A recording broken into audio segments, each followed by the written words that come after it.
I probably had I don't know, close to like 2 pounds of seafood. So like I'm sure that does a number on your mental capacity. That's Um, what a salty dog does. Ready to do this? Yes, I am. All right, two, three, four. Basketball, gimme the ball because I'm gonna dunk it does. it! Well, Illini Bob, we are happy to have you back. We missed Happy you. to be back. Um, it was a good week without you, obviously, but it was a good, we Evan and I need some alone time here and there, and but Yeah, it's good to I, have I you back. enjoyed my break. But having you back, it's a crucial time to have Bob back because Eli and I are about to go through the gauntlet. Talk to me, Bob. What do you see ahead? Yeah, it's choppy waters ahead. We're gonna take it week by week, but got Indiana this week. It'll be one of the two games, more than likely, that Illinois will not be favored in this year. So it looks like the current line is Indiana by 5.5. So that's just kind of what Vegas thinks of this game.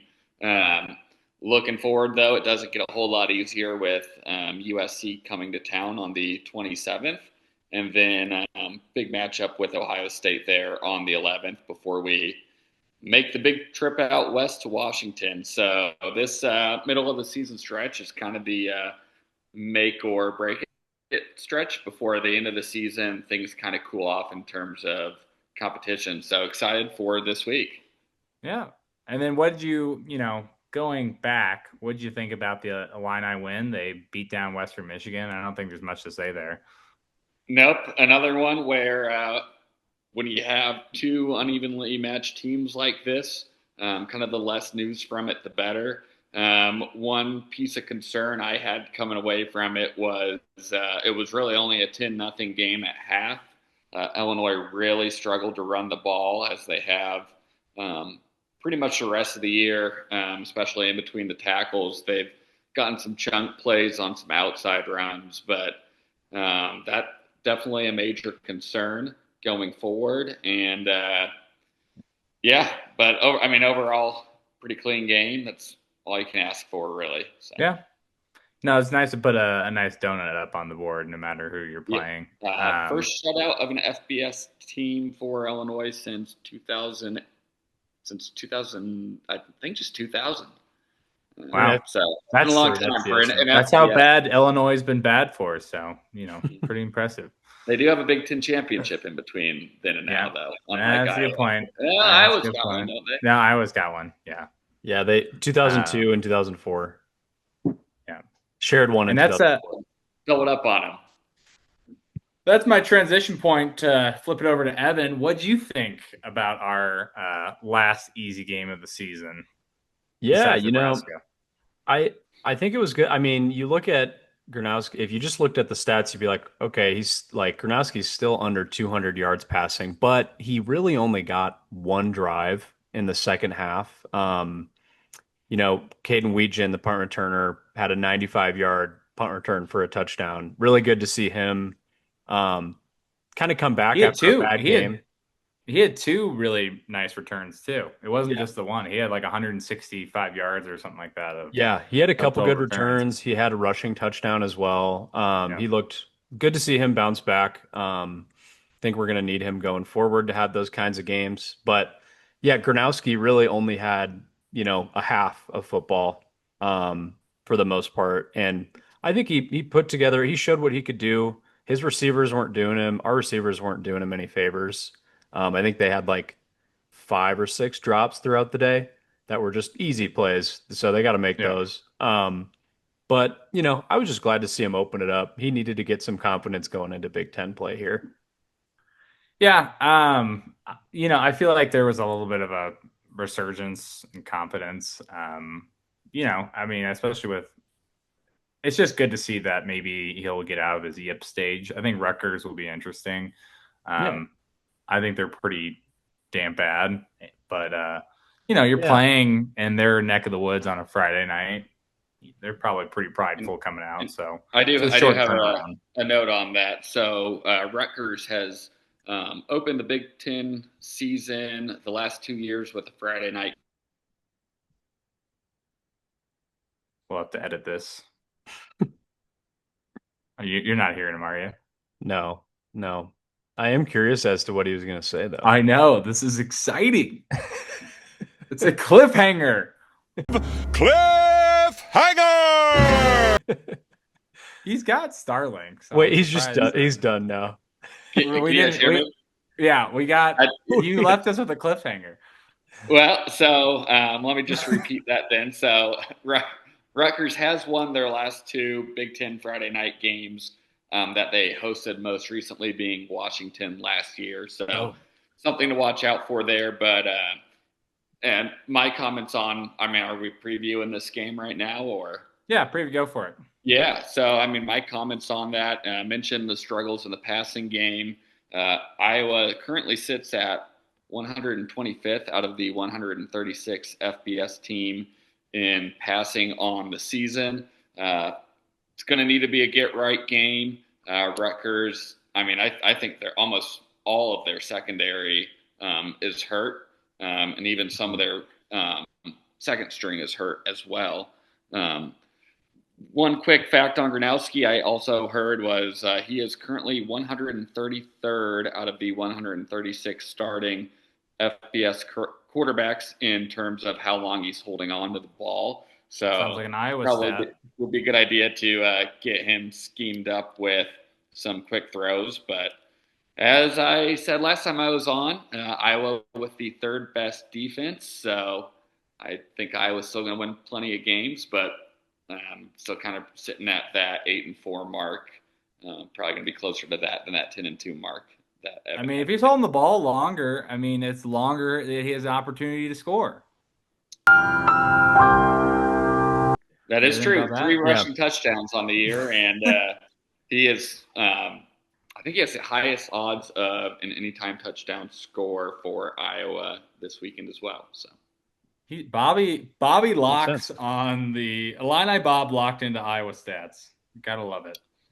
Going on the Iowa podcast, gotta get with the Iowa stats. Right. Love it. Evan, anything else you got for? It'll be a good test to see him if he can keep a starting job. Yeah, I actually have more faith in Gronowski just continuing to get better every week at this point. I think his receivers just got to help him out a little bit. That's really where I think it's trending. I think he's going to continue to get better. Not to say that they're going to get exponentially better, but I think he's going to continue to show why, he deserves to lead this team this year. So, I would also say this Rutgers team is kind of opposite of how Greg Schiano's teams usually are. Usually they're run up the middle, and play pretty good defense. They're kind of the opposite. Like Bob said, with their injuries in the defensive backfield, their stats aren't too great on defense right now. They gave up a lot of points to Ohio in week 1. Almost lost that game actually. But yeah, they're kind of switched around. They're kind of more of an offensive minded team, at least right now. So I think just up front, Iowa's going to have, I think they're going to have a lot of success in the run game, which I think is going to then help Mark Gronowski out quite a bit. But yeah, the offense does scare me a little bit. The last time Iowa played Ethan Kaliak-Manis was the Cooper DeJean fair catch game when he was playing at Minnesota.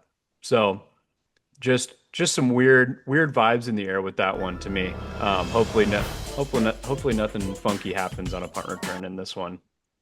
Friday Night Lights, baby. And then just kind of keeping it tidy here, let's just round out Illinois Iowa sports. Robbie, don't need to put you on the spot here, but give me the quick keys to the castle to win against Indiana in the shitty town of Bloomington, Indiana.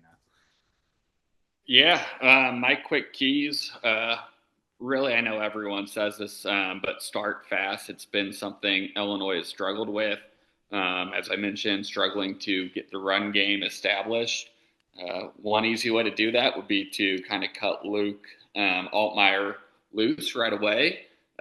Saw as soon as they did that in the Duke game, started to pull away, as well as last week against Western Michigan. They came out in the second half and threw the ball quite a bit more and started really piling on the points. So start hot, go to Luke right away, and just try and contain. It's an Indiana team we don't know much about right now. So, yep. Yeah, that's the hard part about these early games, especially that you just not a lot of film against good teams. So, especially when you schedule 3 cupcakes. So, yeah.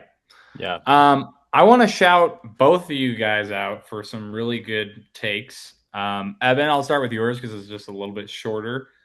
Yeah, Evan read the South Florida versus Miami game. I said about this game a little bit earlier, USF Miami.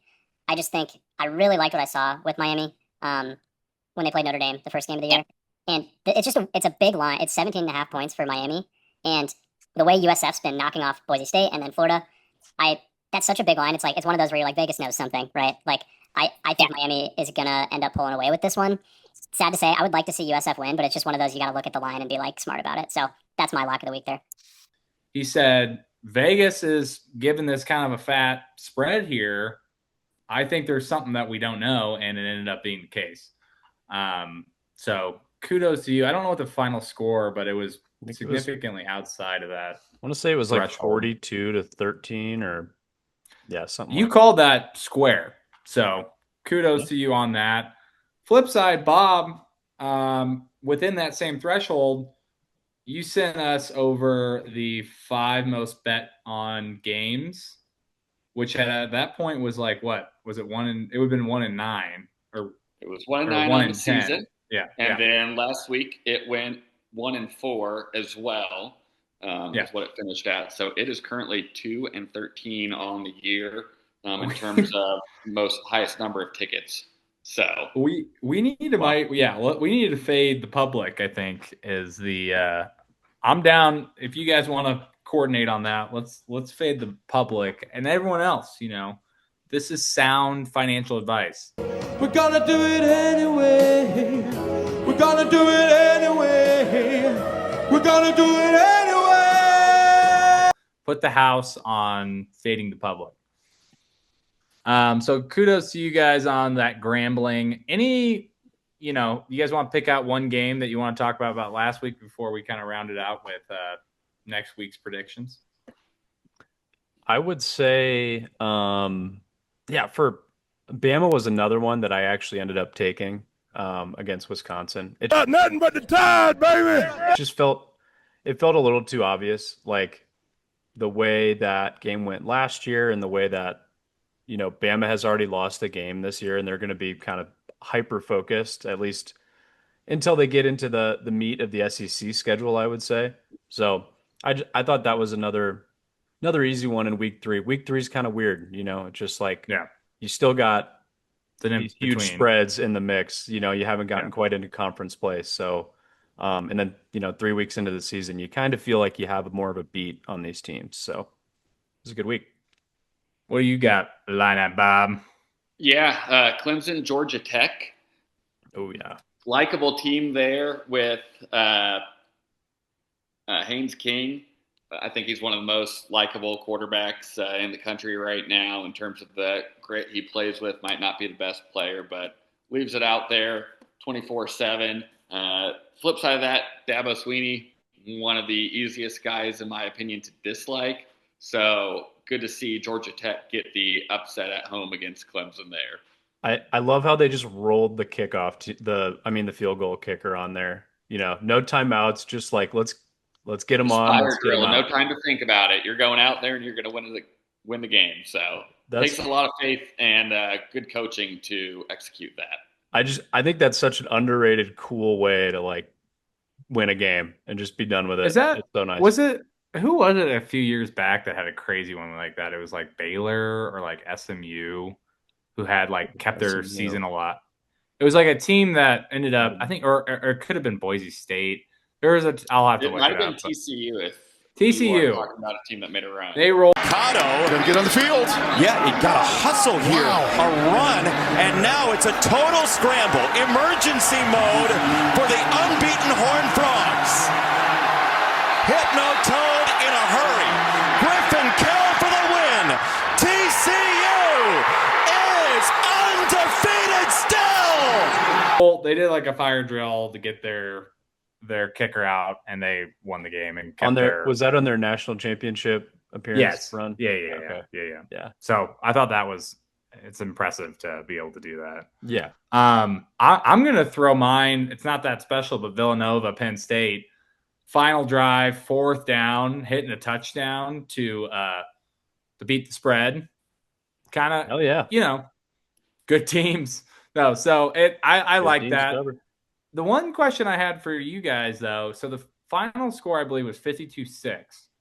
Does the game end if time expires and you throw the touchdown and you can't come back?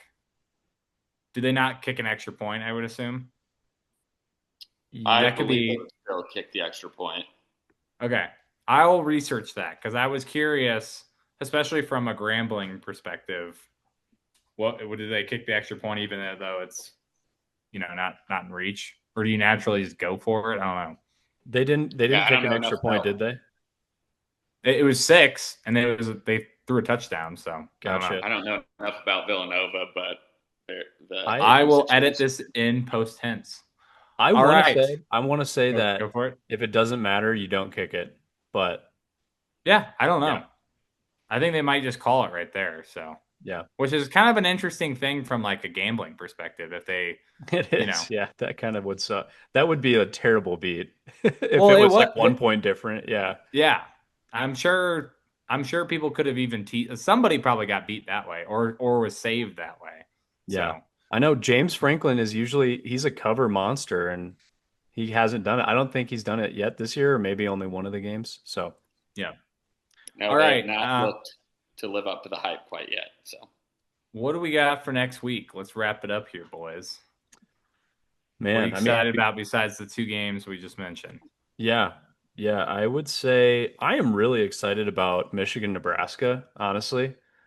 They seem like I don't want to say like evenly 2 hateable matched programs. Yeah. 2 hateable programs for sure.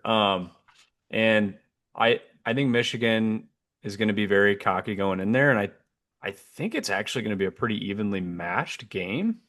Yeah, it'll be interesting to see if Bryce Underwood's, kind of got the experience he needs under his belt. He's already been to Oklahoma. He's been in a hostile environment. So, it'll be cool to see how he handles Nebraska. And I feel like the fans on both sides are like way too overconfident, if that makes sense. Just from my definitely a season-defining game for both teams. I'm also curious to see how Michigan does without their head coach for a second straight week. I'm not sure if it hurts them a whole lot, but it feels like Nebraska has one of these games every year where hype starts to build, and maybe this is the year they finally get over that hump. I hope they stay with Biff, dude. We love Biff. Hello? Anybody home? Hey, think with fly fish. Only if he brings back the cutoffs. He was not wearing a cutoff. It's too cold in Michigan for the cutoffs, I guess, which kind of sucks. But this game's in Lincoln, or is it in? Yep, in Lincoln. In Lincoln, yeah. Yep. So I'm sure Michigan fans will travel. But yeah, it's kind of fun watching 2 programs. Hopefully one, at least we get to know that one of them burns down at the end of the day. So that's, there's a good outcome. And, Bob, do you have a take on who's going to win that if you were? I don't. I think this might be the year the Huskers get over that hump. I just don't have a lot of faith in the defense there. And maybe that's a weird way of saying I'm not sure what's going to happen, but I think maybe this is the year Nebraska finally gets that signature win. Yeah. Well, go for it, Ed. I was just going to say, it feels like that. That's like my first inclination, but then I go back to week 1 and they let Sorsby at Cincinnati kind of run all over them. And Bryce Underwood can do that. So if he's comfortable, Yes. that could hurt him. I don't know. It feels like a huge toss up to me as well. I probably won't put any action on it myself, but I will be a curious bystander on that one. But I got a couple other games circled. Yep. Just to run through quick. Texas Tech, Utah, one of the highest NIL payrolls, goes to play at one of the best coached teams this weekend. So that'll be a fun one to watch. Tulane at Ole Miss. Ole Miss has not quite lived up to expectations yet. And Tulane appears to be maybe the favorite now, group of 5 team to make the playoff with big wins over Duke and Northwestern. So be curious to see what happens in that one. Auburn, Oklahoma. Auburn's starting quarterback, Jackson Arnold, just transferred from Oklahoma. So Oklahoma has all of the tape on him in this revenge game. Then a couple toilet bowls. North Carolina at UCF. 2 legendary coaches, Bill Belichick, going to face Scott Frost, where Scott Frost is going to tie Nick Saban's record for most consecutive wins at a school. So obviously the Nebraska tenure didn't work out, but I'm excited for that one. And then last one, the toilet bowl of the Big Ten. Feels so refreshing to not have Illinois play in these anymore. But Wisconsin, Maryland, 2 coaches that are on the 2 hottest seats in the Big Ten. I almost feel, I don't know if you guys are getting this sense, speaking of the hot seat for Wisconsin, but it's almost like, not that these schedules are picked way in advance, but it feels like they almost set him up for failure with a schedule like this. Like, it's still like, it feels like an anomaly in terms of like overall, who's gone through this kind of gauntlet in a little while. So, yeah, especially playing Bama in the year, which, I know they're not what they used to be, but it just feels like that was, I was saying that last week watching that Bama game too. It was like, it would have been cool to see like 2015-ish Wisconsin against Bama. And maybe that's when they closer to when they got that deal done. Yeah. I don't think they expected to fall off, near it. No, where they are now. They didn't want to go get blown out by 30 plus both those years against Bama. So yeah, it did kind of set up pretty bad for Mr. Luke. People laugh at Indiana for scheduling cupcakes and getting any FBS teams off their schedule for the next few years to come, but it does guarantee almost that their fan base will still be excited going into mid-September year after year. So I would agree. I feel like there's minimal, unless your schedule is really that bad, like if you don't play enough teams that you need to schedule these hard ones in to make the playoffs, I don't think you need to do that in the Big Ten. And it rewards you to just warm up, get the kinks out before you're taking these L's early on. So, yeah. I think that's the Iowa State thing, is it's like, as much as it's a needed rivalry and it's fun for the state, it's like, it is a hard game every year to start off with. And it's like right away. It's like, and it kind of feels like it defines your year to some degree. It has the last 2 years where it feels like a gut punch, and then you're just kind of working backwards. So, yep. And non-conference. So, but you still have to have it. It's just maybe you have to have it. I would rather have it week 3, which I feel maybe it hasn't been like that before, but I'd rather have it. I think it used to be. I feel like when we were in school, it was usually a little bit later. But yeah, I'll take a week 3 one just because it gives you a little bit more time to prepare. Yeah, give me UMass and then Iowa State. One more game. Let them throw for crazy yardage. But yeah, wrapping up here, boys. Any Grambling tips for the fans out there? Years. Who started Grambling? Who was the first big-time riverboat Grambler? Who cares? Probably some hunk who said, "Want bet?" What are you waiting for? Let's go Gramble. Don't bet on Grambling. No. That would be a good tip. Yeah. My lock, I'll give another one lock. I really like Oklahoma at home against Auburn. I think it's only like a touchdown right now. But just watching Jackson Arnold versus Mateer, Mateer looks pretty awesome so far. And Arnold, seems like he still struggles to throw the ball. Like he's a great running quarterback. But this Oklahoma defense, I think, is so good. That place is going to be electric. And no one knows Arnold better than Oklahoma as well. Just coming from Oklahoma, I mean, they got footage from 100 practices on him also, so they know all of his weaknesses as well. That's a really good point. Yeah, and I think Auburn just looks like a sloppy team a little bit to start off the year. They're still undefeated, but that's my lock of the week, I would say. Illini Bob. I hinted at it earlier, but I like Tulane plus 13.5 at Ole Miss for the reasons I said earlier. Yep, and I say fade the public. So people are saying, are the Green Wave and Ole Piss the same thing? I think people are. I've always said they are. I've always said. Well, boys, Robbie, when are you getting on the tractor? You got tractor tomorrow? Hopefully tomorrow night. So. All right. Well, hopefully it rains on Saturdays for the rest of the fall. That's all I know. Yep. Let's keep her coming. Yep. All right, boys. All right. See you guys.